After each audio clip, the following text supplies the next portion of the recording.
Good morning, United Kingdom. Morning, morning, morning. And this morning, as usual, we have our special favorite VVVIP guest, Linda Singh Johal. Morning, sir. Good morning. I'm fine. And morning you to the Property Fixer live, 8 a.m. to 9 a.m. with Lakhi Singh, as usual. Hey The guys, Property Fixers. Assalamualaikum. Morning, Ji. Ciao. Buongiorno. Yes, arrivederci. Yes, guten Morgen, guten Tag, wie geht's, and any other Japanese words, Konnichiwa. Konnichiwa. Yeah, Japanese. Konnichiwa. Yes, that's another one. Okay, so good morning to everyone on the live drive time, 8 a.m. to 9 a.m. Very relaxed environment, end of the week. Normally a time for people looking towards going out in the evening, dancing at 6 foot distance with their masks on. Apparently, there is a telephone box that's been created for those people who don't suffer too much from claustrophobia to dance in a virtual disco. So Lakhi Singh, cannot imagine you being able to do Bhangra in there because you'll probably smash the roof. But there is options. So end of the week. So we have the topic that's been going to the end of the week, which was commercial lending, buy-to-let commercials, commercial lending compliance, and obviously the saying for the weekend. And that is, if you are always going to wait to become ready, then you're never going to start. So that becoming ready or being ready to start happens by starting. This follows on from the fact we've got two very experienced business people. Linda, we've already introduced on many occasions. I think a lot of people probably recognize him. Do you get mauled and do you have your shirts ripped on the high street, Linda, when you are recognized? No, I don't. No, I don't. Thank you for asking. No. Okay, I thought maybe you still, you get sort of pulled, around on the high street and have to be careful, like me. Well, two No. things. Firstly, the mask hides your identity. And Excellent. Secondly, most people are in their cars driving rather than walking. So. All right. So you normally walk down the motorway, do you, to work? Yeah. Always. Not possible for anyone to stop off on the motorway and rip your clothes off. But if you were on the high street, Lakhi, as you normally are, walking around, mingling and mixing with the public, getting to feel the live, feeling of the public and the economy, do you get your clothes ripped off by people? Attacked and mauled by females wanting your autograph? That would be telling, I can't say. Less is more. Excellent, Lakhi Singh. Less is more. Okay, morning. We have the lovely Miss Patel, FC in the South, Cardigan Tate. We shouldn't be advertising them, but doesn't make a difference. And she says good morning to everyone, bright and early every morning. I love that. A typical accountant, but she's never late for work. Anyhow, right, we're going on to the topic. And today what I want to do is I want to drag everyone away from the problem. Let's take everyone out of the problem, because everyone knows what the problem is. A lot of people with their heads in the sand.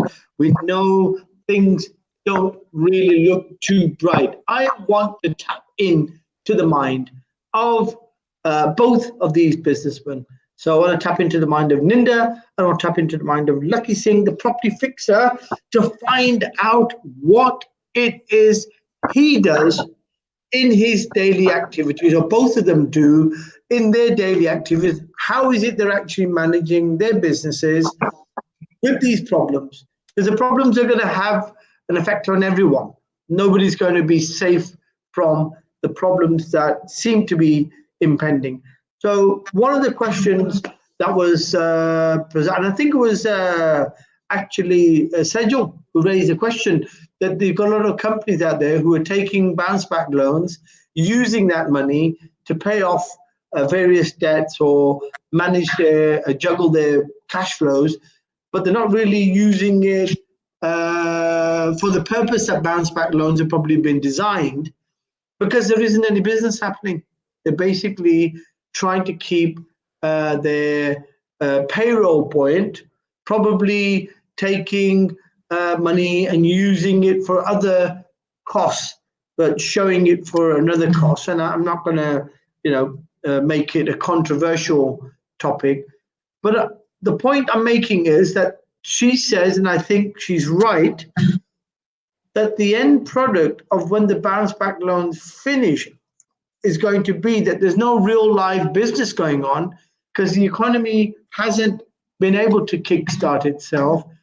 Loans have been given to plug in the gap, keep these zombie companies as they've become now alive for another few months. And then all of a sudden, you're going to get these companies who've got no real tangible business going on. They've been given a bounce back loan to drag themselves through next 6 months or 3 months. And then they're going to all of a sudden end up having to throw the towel in. But that's the other side of the story. That's the side of the story of an average trader, a business person, somebody who's got a business, is renting, commercial premises, etc. I'm coming on this side of the fence with someone like Ninda, who I assume from the conversations we've had in the last 2 weeks, you have your eggs in different baskets. And without you giving away too much, I know, you have your own business sensitivity, so I'm not asking you to open up your balance sheet, but can you give me an understanding of where now you are with your business? What type of activities have you got your fingers into? And even at your level where you get introduced to lots of opportunities that the average person doesn't get introduced to, have you realized that you've got problems that are going to come to light in the near future or very near future? And how are you managing those? But what are you doing? Are you giving relief to tenants? Are you saying to them, look, give me a lump sum, get out of this lease because you're not going to be able to, satisfy the period of the lease. You don't have any business, or your business seems to be suffering X, Y, Z.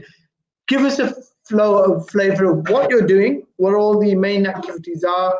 And, you gave us an example of how you would do a stress test in your event management, but I assume you're doing more than one business activity. So what are you doing? How are you managing it? And how are you managing people who are going to be a consequence of their own failings, who are adjoining to you, i.e. tenants, and et cetera, et cetera? Okay, so let's start what we call a circular economy. So if the economy is doing badly, what we remember is everybody gets affected. So generally speaking, everybody gets affected because consumer confidence, business confidence goes down. It's a circular economy. So if I take now what I did from many years ago, I thought it was right to have a diversified portfolio. So we spoke about different asset classes. So I have investments in the stock market for the long term. So you ride peaks and troughs. I made sure that I made maximum use of my tax-free ISAs, example. So that's been put away. And remember, they're easy to access if you do need the cash. That's been put away. Money in equity markets has been put away. I have a profit. So you got stock and you got the equity market as well, have you? So we got ISAs, liquid cash, then stock market. Then we're talking a small portfolio of properties, different markets. Excellent. Then I have my music repertoire. In other words, it's almost like a pension. The assets lying there. It's your royalties, you mean? Royalties and continue. Yep, and continue sales of that. Then I spoke about in that portfolio, one went down, which is the event side. Mm-hmm.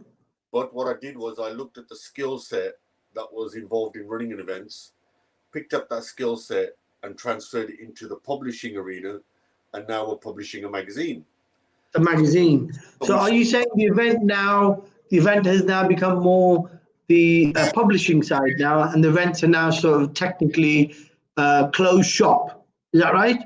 Absolutely. And we wait till the government makes their decisions on what they want to do. Now, right from the outset, and this is where I think a lot of businesses go wrong, they don't have an end goal. They don't know where they want to get to. So they generally, rather than think strategically, think transactionally. They think from day to day. Trouble with thinking day to day is you don't stress test, because you're not stress testing against something. In other words, you haven't got a long term. You tend to think on a daily basis.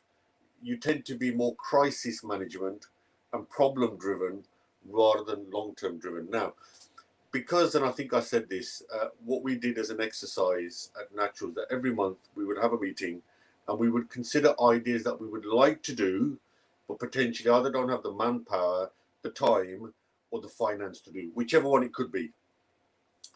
And during those monthly strategic meetings that we had thought of a magazine. And we all know that when a crisis hits you, it's not the best time to make a decision. And I know Lakhi's spoken about the psychology of trying to decide something in a moment of crisis.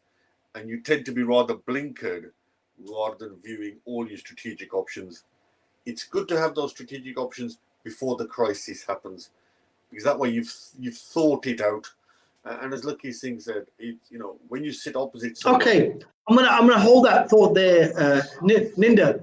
I'm sorry, I'm gonna hold that thought there. Strategic thinking. I think that's one thing for everyone to realize, that Ninda and the average business person probably has thought about beyond the immediate.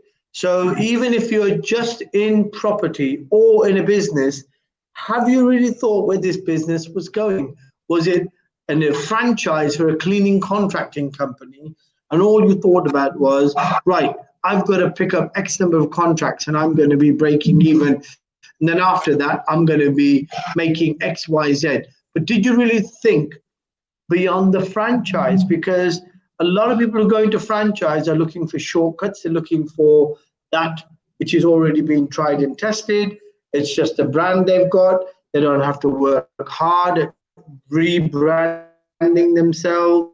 And they take a copy paste of something that's tried and tested and they run it to make an income. But that doesn't really go well when you've got strategic thinking, because Ninda is another person that, right, if I set up a business, I want it to be a legacy. I want it to be something that goes on and on and on, and maybe left for my grandchildren, and something that becomes a name for the future. Now, as well as continual revenue, and I think you mentioned royalties, and I think royalties probably are something unique to the music industry, so you can't really expect to get royalties from a chip shop, but the principle is the same.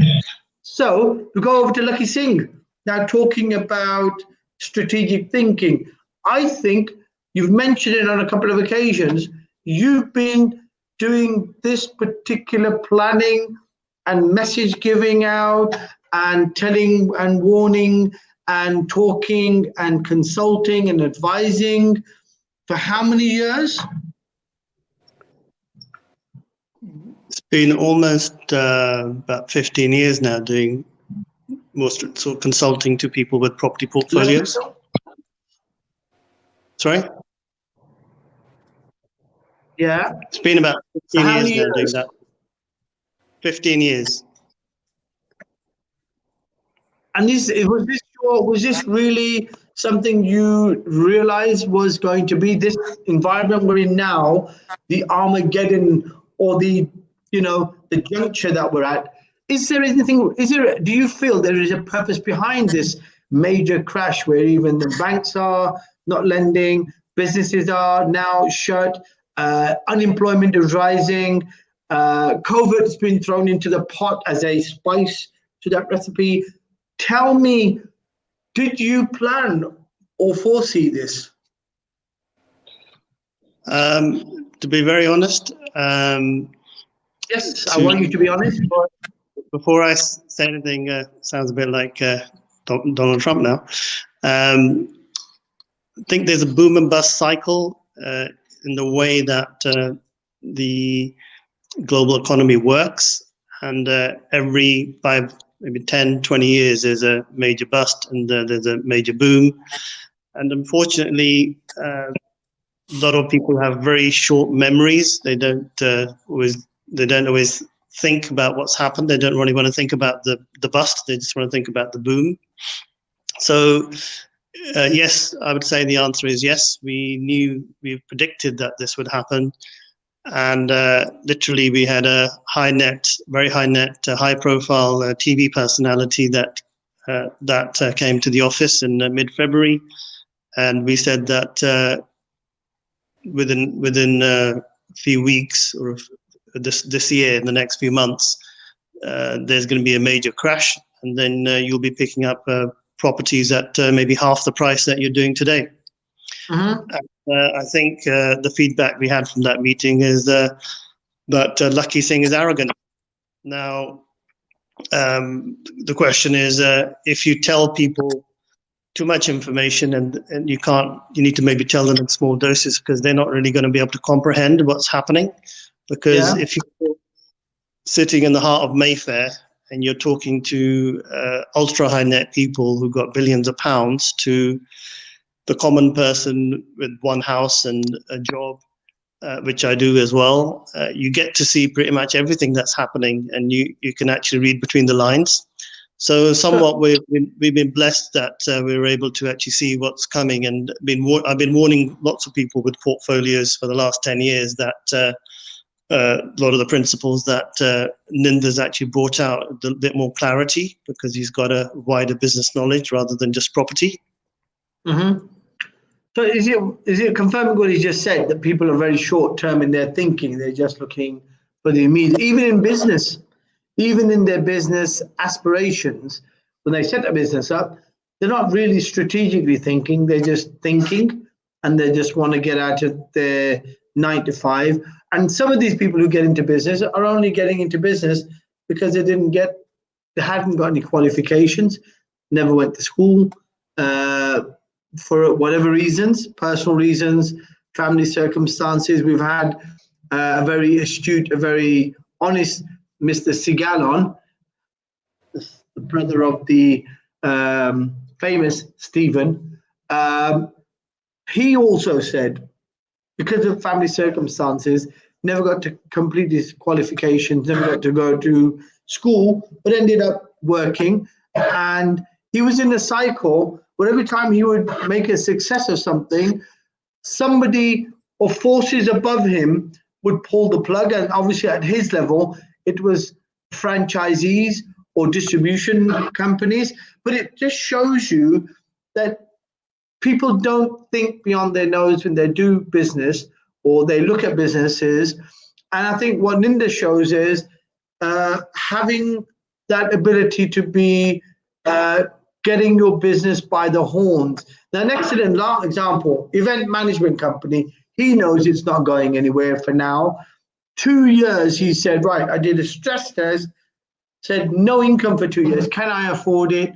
Probably not. So he's done basically a transfer of skills, and he's gone into magazines, so into journalism, or in terms of marketing. So he's gone into something which is slightly different. Now, some people would say, well, if you haven't got any business, who the hell's going to read a magazine giving people professional advice or an understanding of how to become a more smoother operator?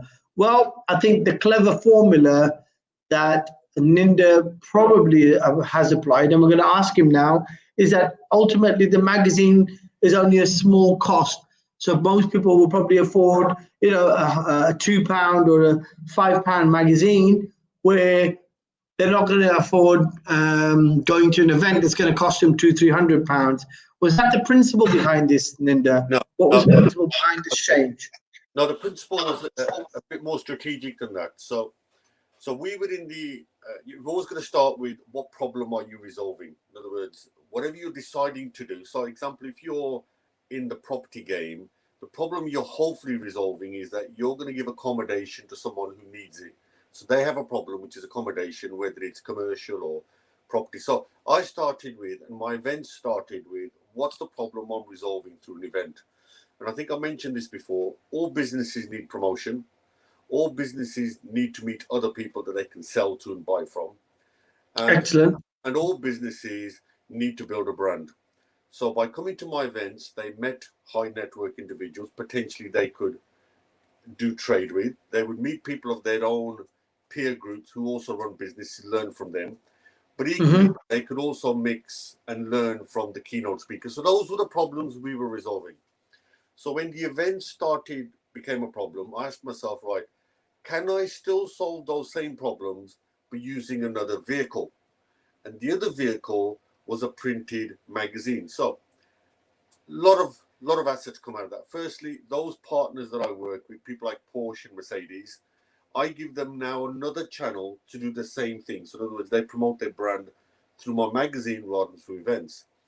Those people who come to the events to understand what other people are doing in industry and business can now read about it as opposed to hearing about it. What it also did was that it strengthened my ecosystem. And what I mean by that is now there are other ways that people can interact with my company's brand, not just through events now, but they could go through magazines. And thinking long term, remember the long term aim is that when the events do come back, we'll have two standalone businesses, both generating revenue, both improving their branding, but intermixing together like an ecosystem. And the third leg to this will be a podcast, which will be the same thing. Now, again, long-term thinking, I'm planning to go to Delhi 2022 with the awards. Now, you can imagine when I land in Delhi, if that's 22 or 23, if I now walk through a really high network entrepreneur and I say, by the way, I run a publishing events company and here's a magazine, suddenly their perception of my business changes. So this is an asset that helps the long-term strategy, which is currently on pause. It isn't structurally changed. It's just on pause. Now I'll give you one last. I'm going to hold you there. Hold on. I'm going to hold you there, Ninda, because now there's going to be a question comes up. I've got a couple of shout outs. Obviously, I've got Marcus Diaz, the brother of Cameron. We have Oves as well, who's watching us on YouTube, I believe. So shout out to everybody there. Right. I'll stop you there, Ninda. I want to say, right, okay, now the question is, you closed an event company down. Did you have any existing commitments in that event company, like the lease of a certain equipment or a site, etc., etc.? Have you had to deal with those costs? Did you have the money to deal with them? Okay. And if you did, how did you resolve them? Okay, so the issue I did have was that I had money tied up in some of these venues because I'd placed a deposit, a considerable deposit. So I had to renegotiate with the Park Lane Hilton for the London event, which is going to take place today, 25th. We had to cancel. So we had to renegotiate for next year. I'm now renegotiating with the ICC, which is the biggest venue in the Midlands, for the following year. So there were commitments I had to fill. Now, I had to do some more number crunching. I had to pay some more money out to secure those events. Because remember, I'm of the opinion the events will come back. They'll come back stronger. So that's part of the calculation. In terms of short term, no, because we chose not to sell any tickets the moment we realized there's a problem. So we have everybody's money. We haven't got to return it. So we're clean there. Because I've always been stress testing and having a portfolio of interests, I have strong reserves in the events business, which could keep me going for 3 to 4 years without a problem. Excellent. So what you're saying is, Ninda, I want to hold you to that point. You're saying reserves in each business activity are important. So what you're doing is you're treating each business not as a whole, but as individual units. And I'm going to hold that question, go across to Lakhi Singh. And a point come through from Sonia. Good shout out to Sonia Lambert, who was on a few days ago, and she says maybe financial planning or the knowledge of finances is important at a young age. I think she's correct. I think schools emphasize on degrees, but they don't actually have too much by the way of teaching children basic management of money, which should be a topic, I think, a separate topic. I think it should be. You have countries like Germany where the emphasis is on mathematics, another way of making sure people are good with numbers and crunching. But either way, I think we are not trained to think about money responsibly, like Linda said a few weeks ago. The responsibility when you sign on that dotted line is you are liable for that money you borrowed from the bank. And if you're taking an interest-only mortgage, did you ensure you had a payment vehicle? Because if you didn't have a payment vehicle, how are you going to pay that mortgage off at the end of its period? Is it just satisfactory for you to be looking at the fact you're getting a good rental income, having your greedy eyes on the cash flows, but not understanding the consequence of having an interest mortgage only and not having offsetted it with some payment vehicle? Similar to what Linda's done, he's got money put away into various cash deposits, he says. He's also using his ISAs to the full extent. Now, he's got royalties. Obviously, royalties are something not everybody gets. Like I said, the average person is not going to have the pleasure of a royalty payment.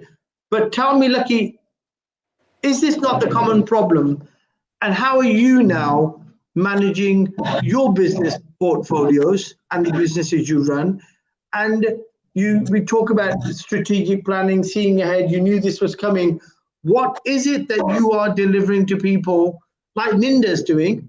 He's delivering a magazine that future will become an ecosystem, because when he gets the events back on, he'll have events, magazines, and podcasting, which will all tie up as one full unit. What are you doing in terms of having foreseen the future, realize that the things are going to get this bad or even worse?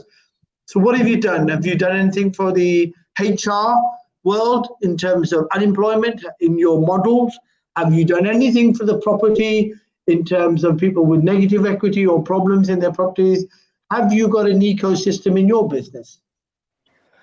That's a very, very good point. Yes, we have. And what we've done is we've got 5 problems that we're solving in the market. It's the same sort of principle that Linda's working on.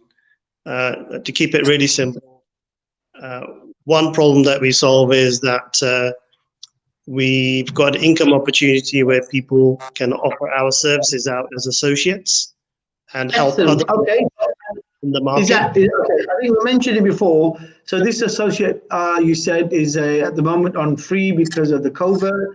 So you're not charging people on the basic, but you've got a silver and the gold membership that's been discounted accordingly. And this is basically free, and it uses a networking or using social media basically. And anybody who's got an understanding of social media can use it. Is that correct? That's one element of income. That's one solution that's solving the problem in the market. Although we saw a crash coming, we didn't realize it would be a disease. We thought it would be more of a financial crash.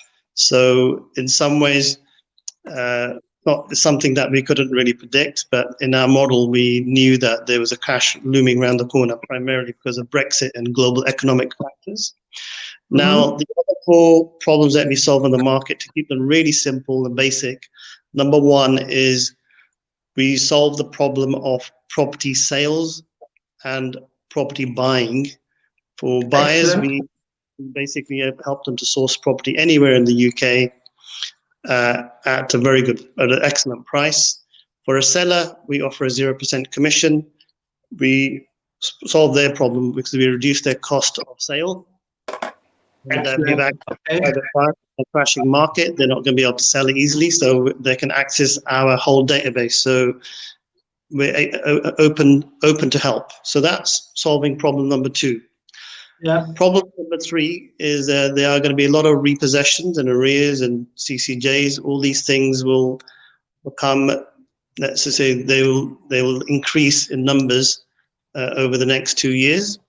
And we've set up facility where we can stop repossession in 24 hours anywhere in the country, whether it be a 50 property portfolio or whether it be a householder who's got the bank trying to take them to court for lack of payment towards their mortgage.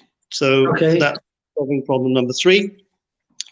Number 4 is raising finance. This is probably one of the biggest things that's happening. I think yesterday there's an announcement by Rishi Sunak about the extending a lot of the loans and bounce backs, but that may not be enough in a year from now because they may take away a lot of those things. Even the bounce backs, I think somewhat they're being extended in 5 weeks from now, but that may not be enough. So we've got a lot of private equity players, people who've got their own 10 million, 1 million, 5 million, who are happier still to lend money on a, not having to do so much red tape and paperwork.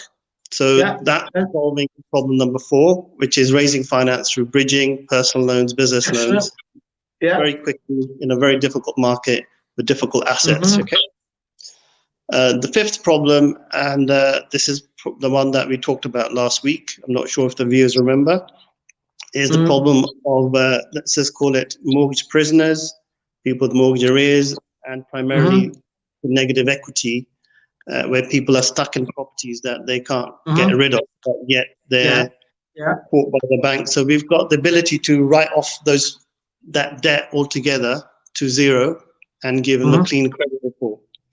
Now, we've spent that last product literally looked at every single type of angle in solving that problem for the last 10 years. And that, in my opinion, is the one that's going to be one of the most useful ones to actually stop homelessness. And homelessness is going to be one of the biggest problems that we as an organization want to solve.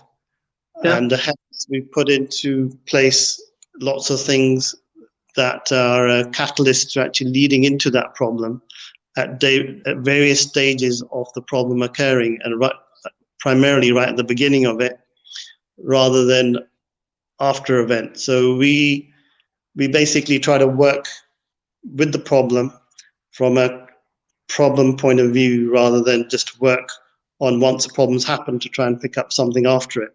So we don't. So you're not reactive. You're being more obviously solution driven, less reactive. Is that right? That's correct. Yeah. Okay. So I'm going to jump back to Linda now. So okay, Linda, we talked about the ecosystem that you're going to create, which is an excellent idea, and I do believe you're right. Ultimately, we're a bit like free animals have been locked up because of COVID. And as soon as the government says, yes, we are out of the difficulty of this virus, everyone's been injected, everyone's had the chip implanted, you're going to be able to come back out now and mix freely. You're right, because I think there's going to be a big burst of people wanting to meet and see other people and share feelings and experiences. So when do you predict that then? When do you feel, I mean, you're a strategic planner, you've got your finger on the pulse, and I believe you probably got it on Mr. Johnson's pulse as well. So when do you think that's going to happen? When do you think this COVID story is going to end? When do you think we actually will be rid of this virus for the long term, really? Right, so a couple of things. Firstly, what needs to happen is, and there's a number of companies in the race, the first is the vaccine. Now, we know the Oxford vaccine is now in its final stages. So I think firstly, we've got to get the vaccine. Secondly, we've got to get the vaccine out into the population. So that's the second stage. The third stage then, once we've done the first two, is building consumer confidence. Because remember, we've almost been wired into now staying at home almost. It's been wired into us. So we're going to have to unwire that. So I think those are the 3 stages. What do I think? I mean, look, I'm not a scientist. I've only got to go by the financial reports we're hearing. I think it is around the corner. I think a vaccine is around the corner. I think probably early part of 21. I think by the summer, hopefully, I'm not guaranteed by the summer, if we start to get some kind of traction, I think 2022 will be a buster year. I think 21 still be a struggle. I think 20 is wiped out. But I think we've just got to realize this is a pause button rather than anything else. Now, I'll give an example of what happened to me when we talked about the music industry. That was what I call a structural shift. And what I mean by that is that people stopped buying CDs and cassettes and moved it to digital downloads. The whole business model had changed. The whole structure had changed. So through COVID, some businesses will never replace people, will never replace functions because they've been forced to operate in a new norm. And as a result of that, that's been a structural shift. In other places, like events and other industries, like airlines, it's a pause button. It's not a structural shift. People always want to fly. People always want to go to events. Because, you know, whichever size of deal you do, when you do a commercial deal, you want to see the other person's eyes. You know, Lakhi talks about NLP. You want to read that other person's body language. That will never change. And I think those big deals will still involve people meeting. So I think, listen, I think very interesting. Okay, Ninda, I'm going to hold you to that because Lakhi has a similar type of understanding that you've got, and that is more around the purpose of this major structural change. You gave an excellent example, you know, tapes, CDs to digital music. But Lakhi, are you not of the opinion this major change or this structural change isn't just about injecting people? Marcus actually says, yep, everybody will have a chip. Where would you want your chip, Lakhi? That's one question. But if you were going to get a chip, I think Lakhi said somewhere that this structural change is probably about doing business in a new way. Is that right, Lakhi? Are you hinting to the fact that ATM machines are going to go out of fashion and you're going to be sticking your chip on that scanner and doing transactions? A bit awkward if you got the chip in the wrong place. If you got it in the right place, are you saying this is going to be a digital economy now? Are we going to bit economy and electronic trading, and is currency going to become outdated?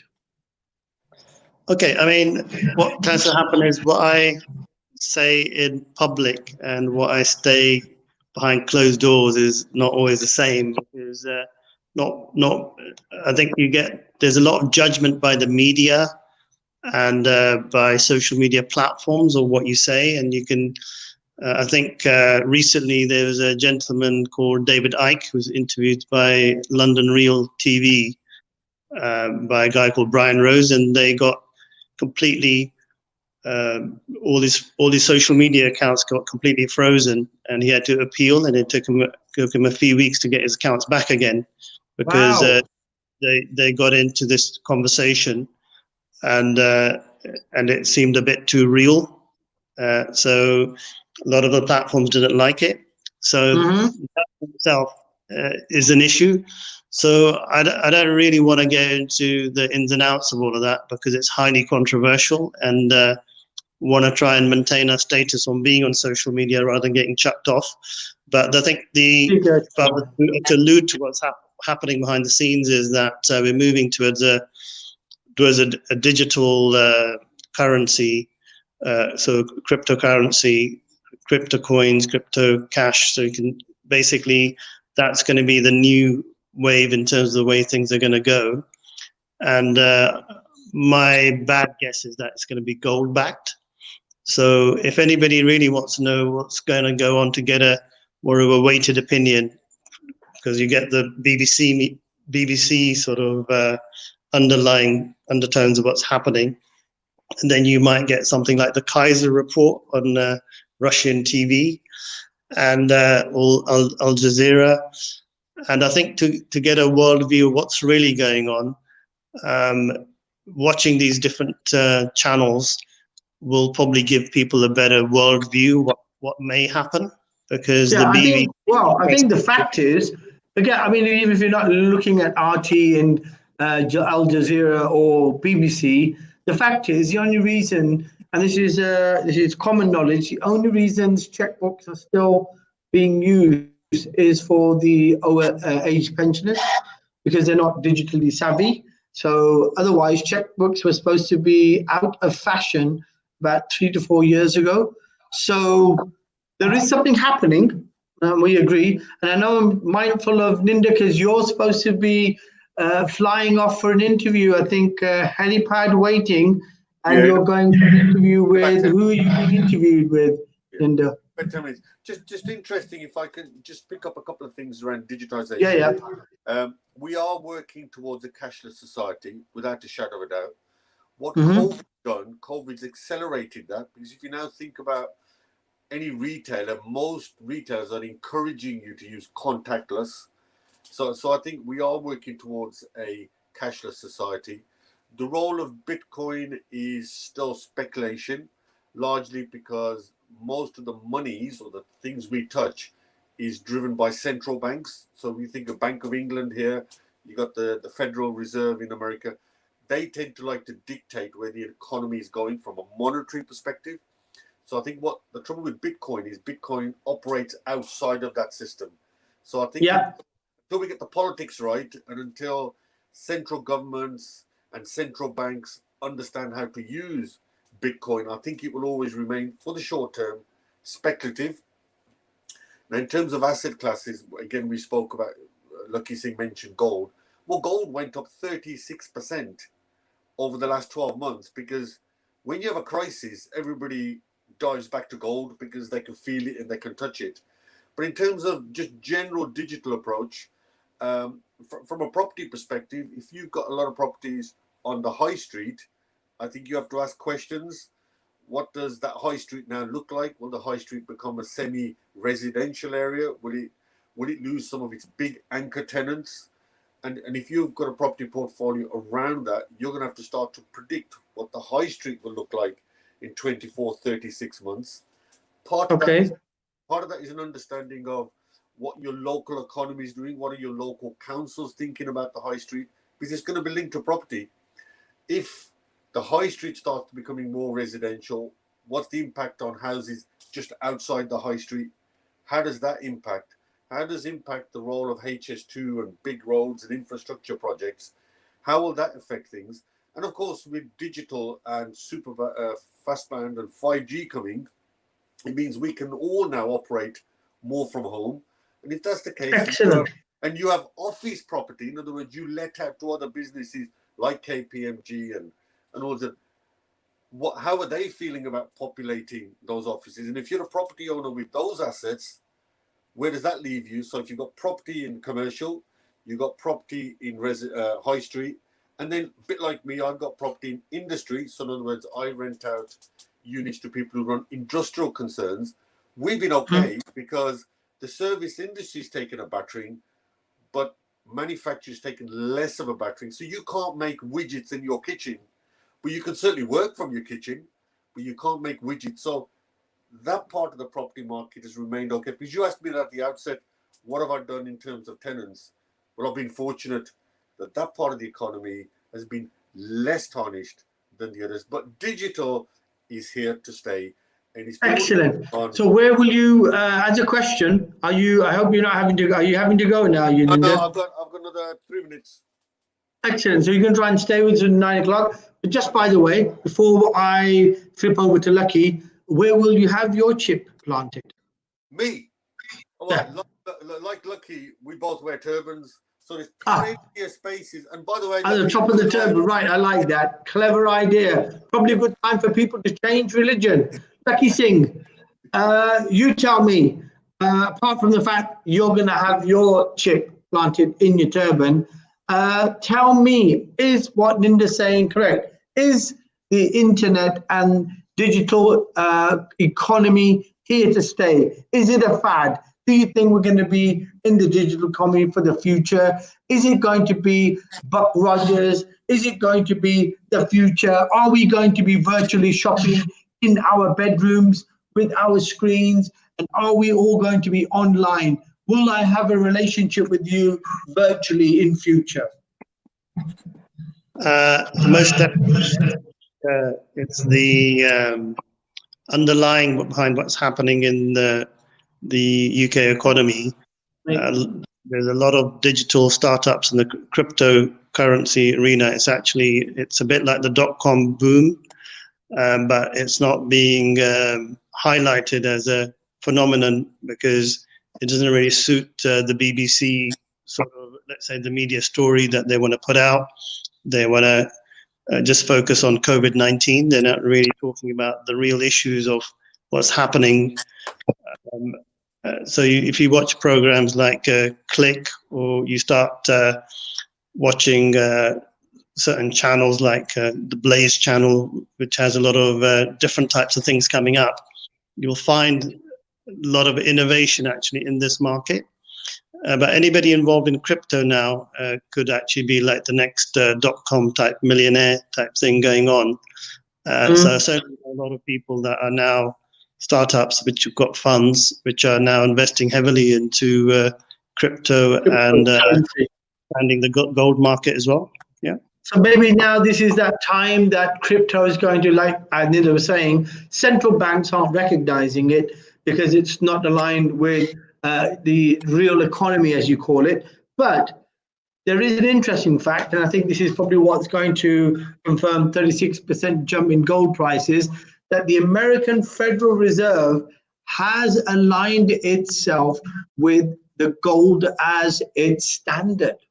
And that may be the reason that a lot of gold prices are going up, because before this, the dollar was not underpinned by any asset. It was underpinned by trading. So the international trading currency being the dollar, with oil and commodities, normally is what actually gives the dollar its value, apart from the fact that the American public is consumer-led.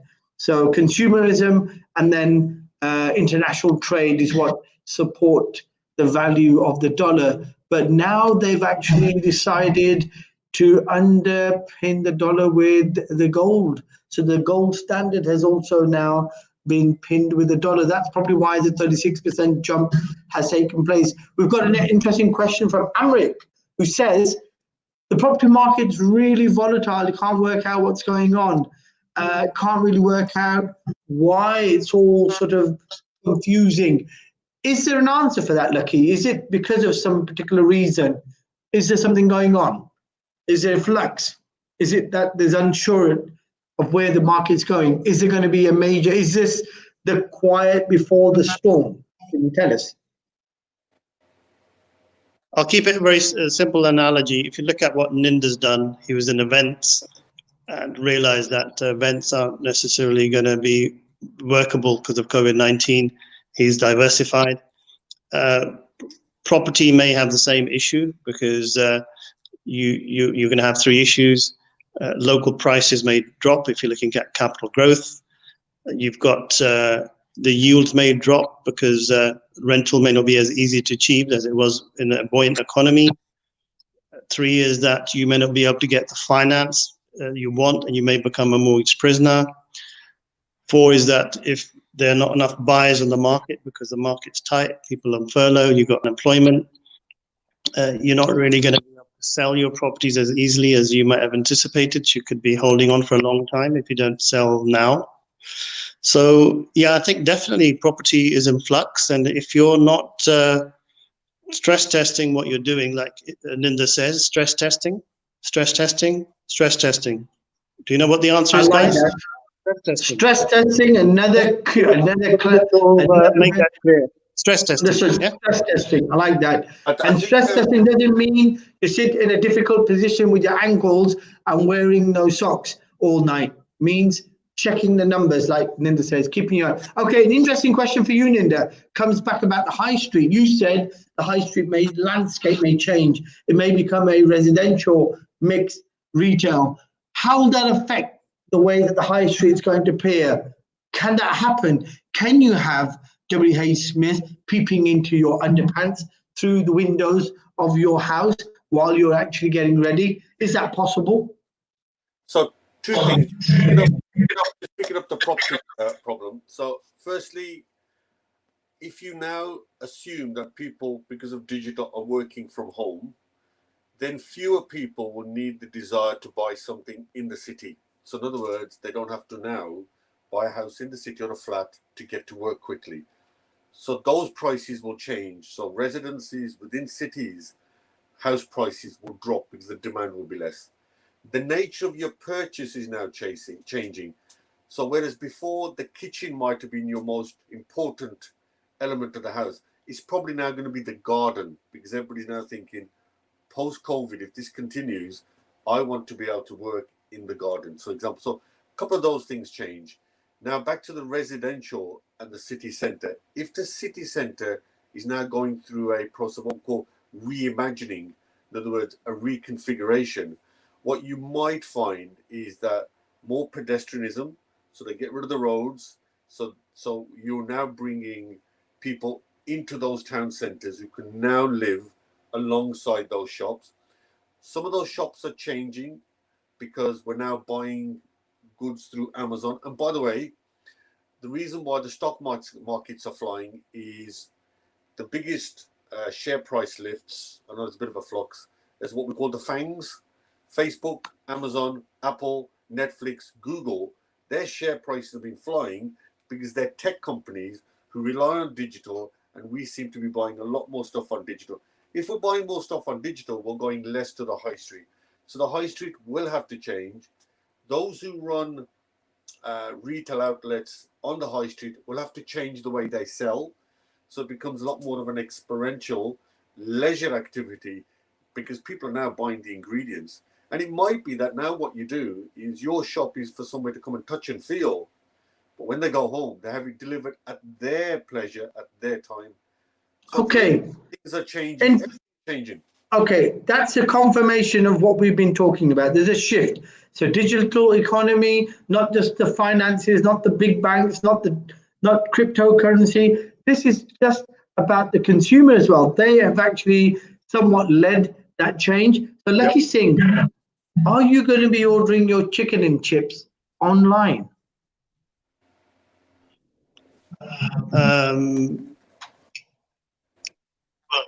Well, no. I think I prefer home cooking, so I'll probably be getting things from the shop, but actually probably end up buying less from restaurants and places like that. But probably be looking to eat more at home and home cooking. Excellent. I think that's excellent. Going to be. So you're going to have chickens. You can have chickens in your backyard. Linda, I'm sorry, you're going to say something. Yes. Look, who would have thought 5 years ago that you would have Nando's and McDonald's delivered to your household through Deliveroo? Who would have thought that even a year ago? Nobody would have thought that. And who would have thought you would never have to go into a bank to get your money because you can wire transfer it? Who would have Excellent. thought? Who would have thought? Yes. You would have ordered a couple of badminton rackets and a shuttlecock. You hit the internet, and within 4 hours, it's delivered to your house. Can you play a game on the internet, Lakhi, like tennis or hockey? Can you do that? I don't think that's physically possible, but I think with there's a game called Wii or something, WEII, and you can probably play opponents on a virtual court or a virtual boxing ring, I believe. So I think I've excellent. Virtually, but I have actually played the Wii game about 5-10 years ago. So that tech is old now, I'm afraid, Vijay Sal. Okay, cool. Shows my age. Okay, the question for you then, Lakhi Singh, I've got something that's come from Marcus asked a few questions, but I wanted to put them in at the right time. Question for you, Lakhi Singh, is, are there any cryptocurrency companies that are underlying their values with assets? Clever question.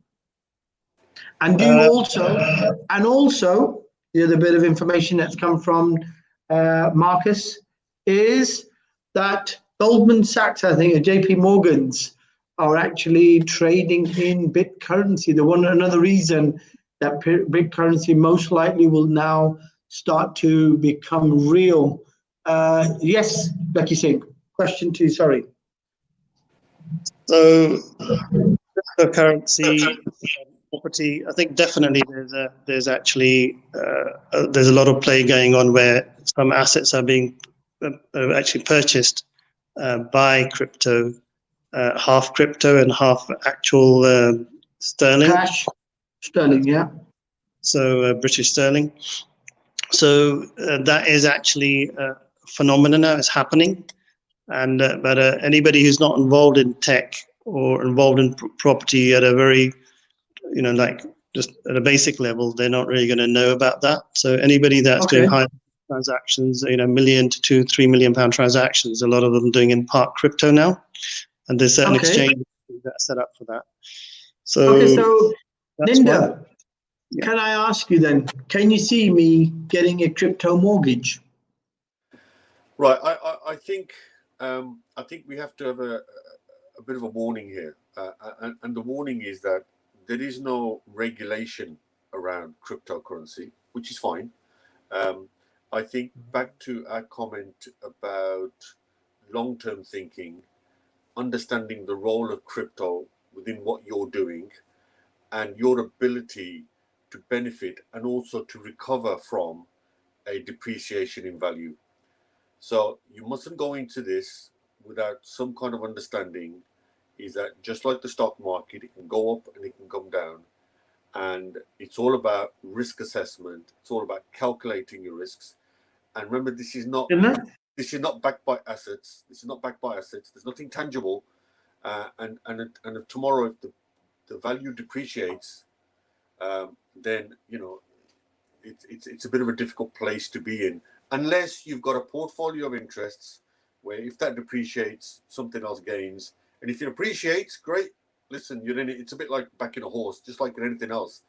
It really is risk management. It's not backed by assets. It's outside the regulatory system.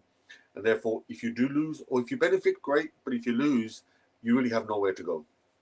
And I do think there actually is. I think there is something to do with that. And I think there is an offsetting position where you can take the crypto when you've made the windfall and convert it back into cash. Is that right, Lakhi? Yeah, that's the point I was going to make. There are a lot of. I agreed wholeheartedly with Linda. If we've got to be careful on this channel not to sort of overhype anything that's going to get the normal person who's not really involved in crypto start putting in and actually lose all their money. Correct. Exactly. The type of organizations that are getting involved in that type of transaction, they're managing, controlling the whole blockchain type situation where they're actually control of the property, control of the crypto structure. So they've got immense funds behind them. So even if there was a hole in the crypto for some reason, they're already controlling the supply chain behind it. So they're already... Okay, a warning for everyone. Be very careful when it comes to unregulated money. But at the end of the day, risk is reward. Last minute, Ninda, can you give us a summary on the fact that you have got various different service interests? The high street is becoming more service-based. So we got a comment from Danny that says service-based definitely is the way forward on high streets and service-based apartments. So there may be an angle there for Lakhi Singh to look at. So your last comments before we close off today, sir. Yeah, I think, look, this is based around people, It's based around branding. It's based around, and what you're doing here is wonderful, is you're disseminating information. I'd say to anybody out there, knowledge is king. Listen to programs like this, read as much as you can, get an understanding of the bigger economy, because sooner or later it will come back to affect you. Ignorance is no longer an excuse. Excellent. Ignorance is a bit like kryptonite to a person who has no knowledge. So, Lakhi Singh, is Singh not king? Your last comments before we close off. I would say that, Singh is king, because Sikhism Sikhi actually means knowledge. So I think having a philosophy actually of picking up knowledge and learning actually is going to be critical to anybody's success in the market. So my keywords are: don't bury your head in the sand. Talk to us. We have the love. We'll give you the love, give you the understanding. We'll give you the business knowledge. The group, Alternative Property Business Solution Community, here to fix your thinking, your mindset, fix your business issues, help you grow in every way, shape, or form that you can think of. We're here to sirs, thank you so much. We're having to round off there. Lakhi Singh, thank you so much. The property fixer, Diljit Saab says thank you. Hi guys. Ninda, thank you so much. I think we're going to have you on regularly, hopefully. And we've got the 1st of October. I think you're going to London for some special award. And we're going to have you on in a live chat with Lakhi Singh there. Take care, guys, and look forward.